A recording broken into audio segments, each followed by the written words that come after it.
Tervist, minu nimi on Madis Klaassen, täna oleme Sisekaitseakadeemias ja lähme pöördume edasi klassiruumi.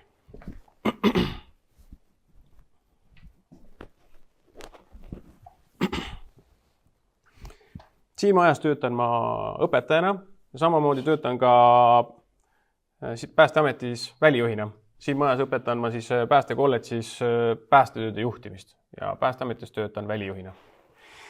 Tänases tunnis ma räägin teile Eestist kui abiandjast ja rahvusvahelisel areenil ja varingupääste tööst kriisikolletes. Otsustasin teile rääkida varingupääste tööst kriisikolletest just seetõttu, et see on pärast Türgi maavärinat aktuaalne ja huvitav teema. Siinkohal ka oleks teile esimene küsimus. Miks Eesti panustab teiste riikide abistamisse? Aja jooksul on Eestis saanud abisaajast abiandja ning meil on päris palju võimekusi, mida saame pakkuda teiste inimeste aitamiseks üle Euroopa, üle maailma.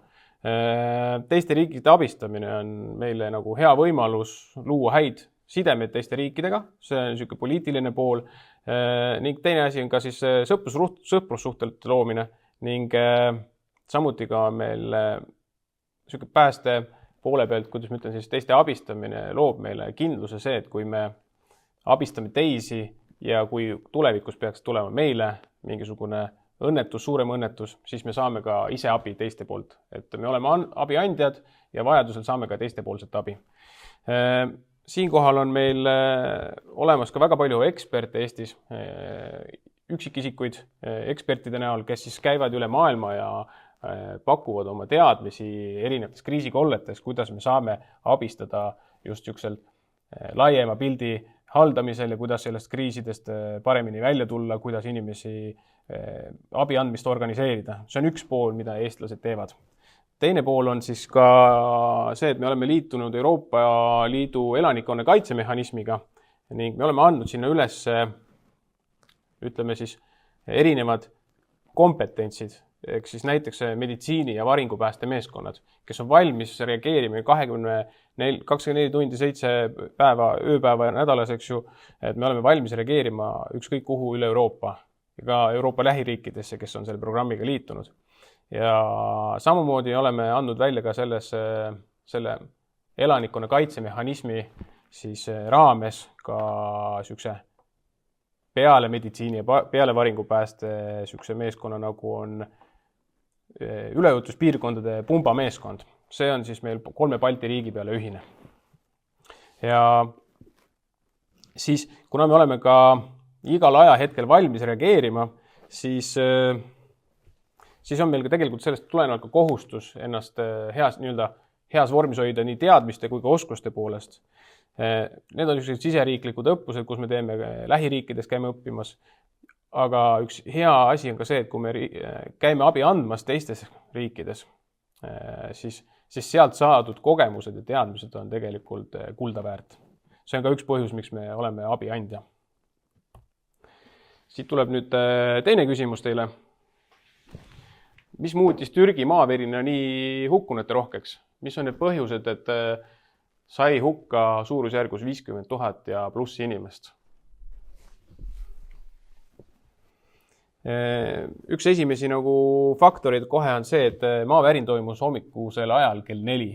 See on, mida inimesed sel ajal teevad, on inimesed magavad kodudes. Et tänavatel inimesi ei olnud, inimesed on kõik kodus, magavad ja see on ka üks põhjus, miks on väga suur hukkunute arv. Esimene suurem maavärina tõuge oli ära toimunud ja majad olid kukkunud, siis need inimesed, kes siis sellest esimesest suuremast tõukest pääsesid, hakkasid aitama oma lähedasi. Liikusid siis tänavatel esialgu, vaatasid, et tunni jooksul, et nüüd on enam-vähem olukord stabiilne ja asusid inimesi aitama oma lähedasi. Liikusid hoonetesse, mis oli püsti jäänud osaliselt, mis olid püsti jäänud, hakkasid oma varaselt välja tooma ja paljud inimesed olid siis seal rusudel ka elus. See tähendab seda, et oli kuulda tänavatel siis inimeste appikarjeid, hädahüüde ja kisa, et tegemist oli suur paanika ja püüti neid inimesi siis välja kaevata. Nüüd järgmine moment, mis siis juhtus, oli see, et kell 10 ajal toimus teine suurem järeltõuge. See tähendab nüüd seda, et inimesed, kes oli hoonetes aitamas teisi, ka need inimesed jäid lõksu, sest majad, mis olid juba esimesest tõukest viga saanud, siis need kukkusid nüüd kokku ja abiandjad jäid ise samamoodi varingu alla ja need majad siis varisesid jällegi kokku. See on ka nüüd see, et kaks suurt tõuget toimusid üsna lähestikku ühel niisugusel tihedal ajal ja väga varastel tundidel. Miks need hooned kokku kukkusid? See on ka jällegi nagu see, et mis on hoonete eripära, kui me vaatame enda ehituskultuuri ja võrdleme seda, mis seal toimub, eks ju, et üleüldse nagu Lõuna-Euroopa ja lõunapoolsemates arengumaades, siis hooned, mis on siis ehituslikult on nad sellised, et piltlikult öeldes on kanajalgadel kivihooned, kus on betoonist valatud postid, vahekorrused ja seinad on siis meil ehitatud näiteks tellistest või kergtellistest. Hooned on väga vastuvõtlikud igasugustele maavärinatele, aga miks neid ehitatakse sellistes piirkondades, kus on oht sellele maavärinale, on lihtne põhjus. Piirkondades elab palju inimesi, surve elamispindade saamisel on suur, järelikult tuleb ehitada odavalt ja kiiresti palju hooneid.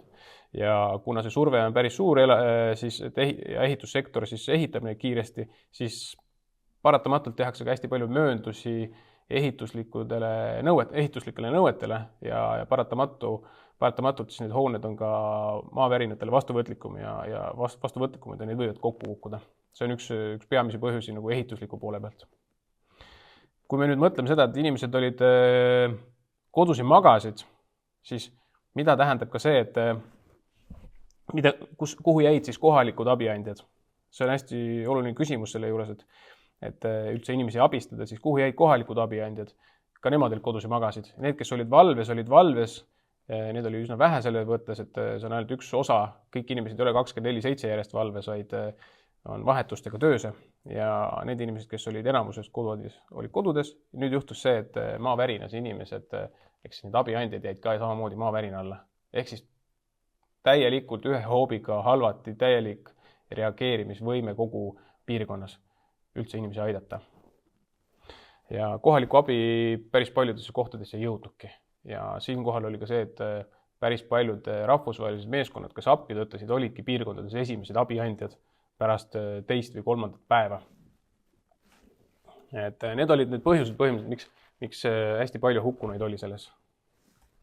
Kui me nüüd vaatame seda pilti ja rahvusvahelised meeskonnad jõuavad nüüd siis sinna piirkonda, mis on kõige olulisem asi teha, et nad ei hakka ummisjalu jooksma ja inimesi aitama, vaid kõigepealt tehakse nii-öelda nagu laia ala luure, ehk siis wide area assessment.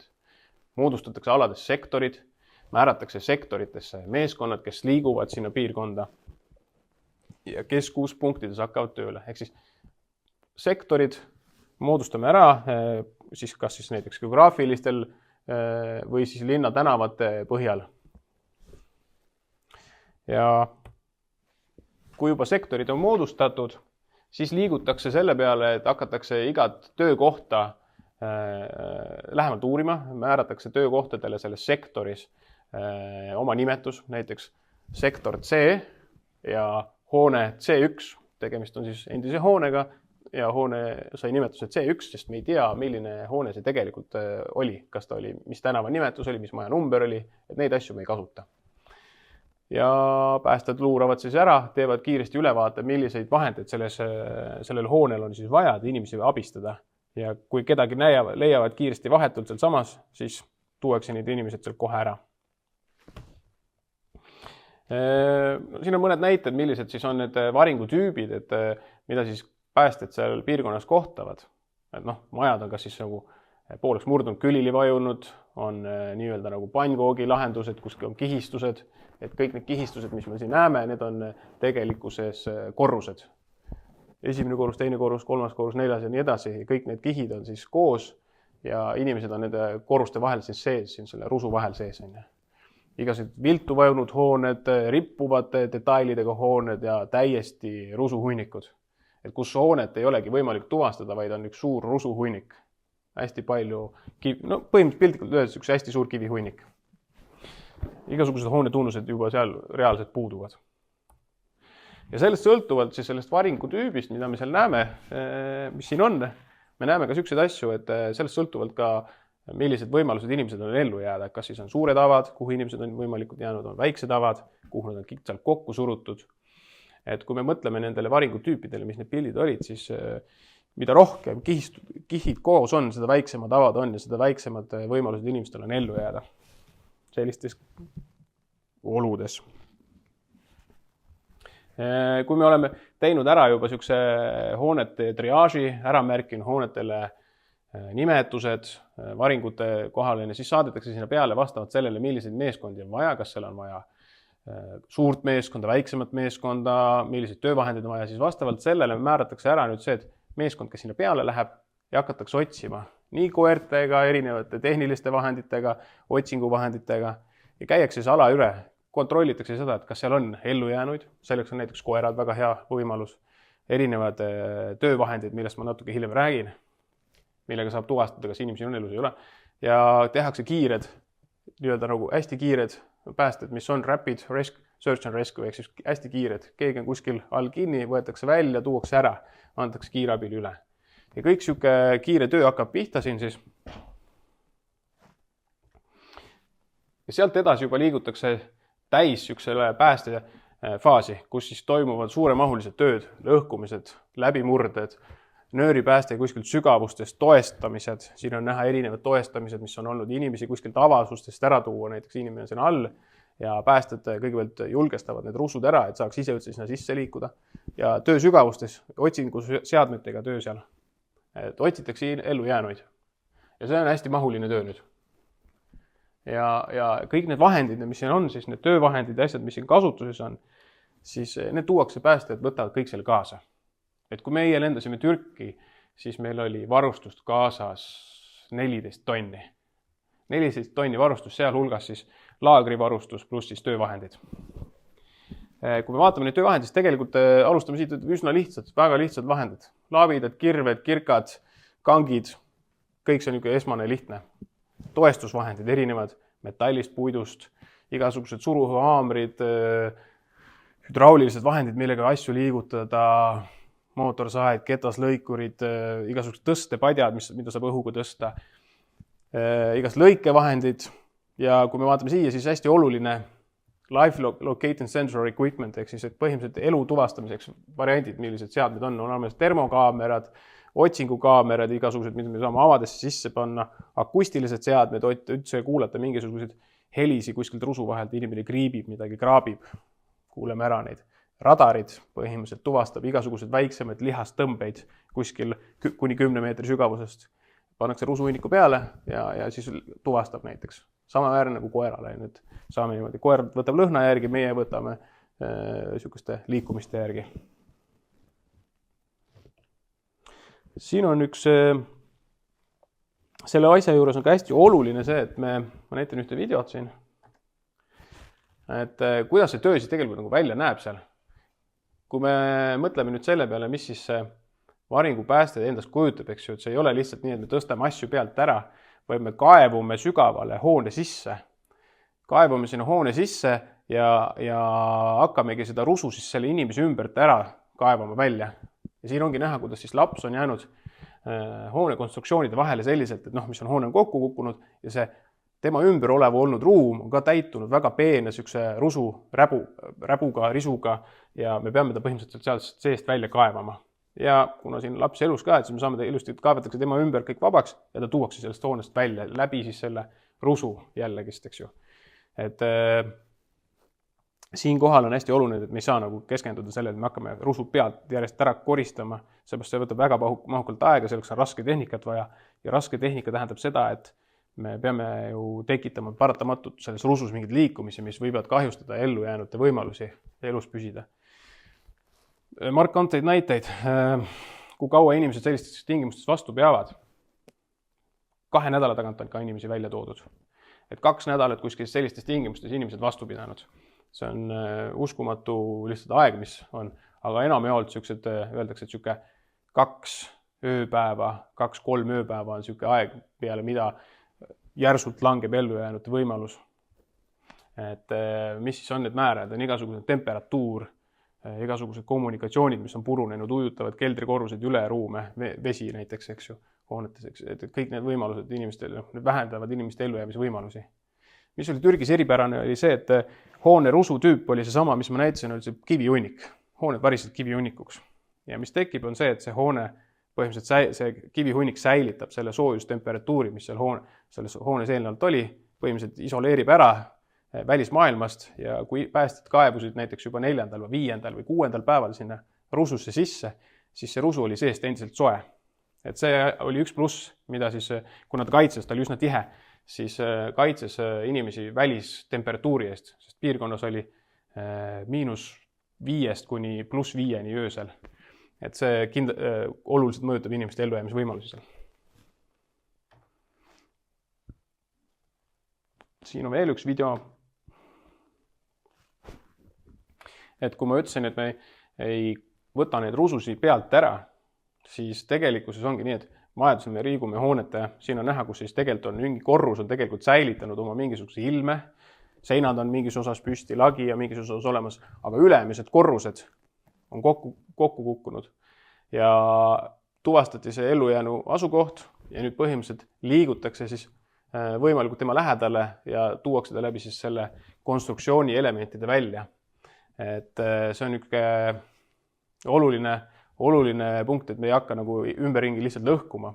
Ja see on üsna keeruline täpne töö puhtalt sellepärast, et kui siin on näha erinevad augud, kus siit on läbi puuritud ja on otsitud siis see ellujäänu asukohta, et me ei lõhuks lihtsalt, kuidas ma ütlen, töövahenditega ei satuks selle inimese pihta, et tekitaks temal vigastus. Kaamera on siit aukudest läbi pandud ja selle kaameraga on kõigepealt otsitud selle inimese täpne asukoht ja siis saame juba täpsemalt selle kõrvalt oleva asukoha siis lahti võtta ja selle inimeseni liikuda, et see inimene välja tuua.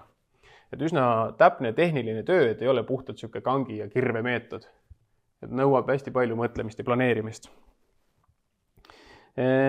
Mis on veel oluline selliste, kui ma siit natuke lähen tagasi, et mis juhtub pärast seda faasi, mis pärast seda faasi saab, ehk siis kui meil oleme kõik sellised tegevused teinud, inimesed sellest alast välja saanud, eks ju, ja millal lõpetatakse selline töö üldse?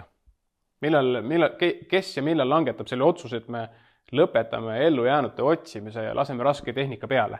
Me nimetame siis nii-öelda recovery faasiks seda, ehk siis sihuke taastamise periood, et kus siis põhimõtteliselt see hoonerusu võetakse tehnikaga laiali, sest ellujäänud ei ole enam seal, me saame raske tehnikaga peale minna, kaevatakse siis kõik lahti. Et selle otsuse võtab vastu siis abisaaja riigi juhtkond, et nemad otsustavad, nüüd on see moment, kus me siis enam ei tee seda ja ka abiandjate siis näiteks United Nationsi poolsed nõuandjad, siis erinevate päästemeeskondade siuksed eksperdid, kes siis kuuluvad nõunikuna sinna abisaaja nõuandjad siis justkui ekspertidena seal. Üks kõige lihtsamaid indikatsioone sellest, et millal me lähme nii-öelda selle recovery faasi on see, et kui 2 ööpäeva jooksul ei ole leitud sellest rusust enam inimesi elusalt, siis see on üks indikatsioon sellele, et me hakkame raske tehnikaga seda rusuosa lahti võtma. Et ei ole enam mõtet aega ja ressurssi raisata sellele, et me siit kedagi veel leiaks elusalt. Ja ressurss suunatakse teisele hoonele, tehakse jällegi sealt luureotsust ja vaadatakse edasi. Et need on karmid otsused, et ära minna ja seda karmi otsust elanikele ja ellujäänutele lähedastele nagu edastada seal koha peal, see on hästi emotsionaalselt raske. Öelda neile, et teate, et siin ei ole kedagi enam elusat ja paraku me peame siit ära minema. Ja nüüd saavad juba traktorid ja raske tehnika peale tulla.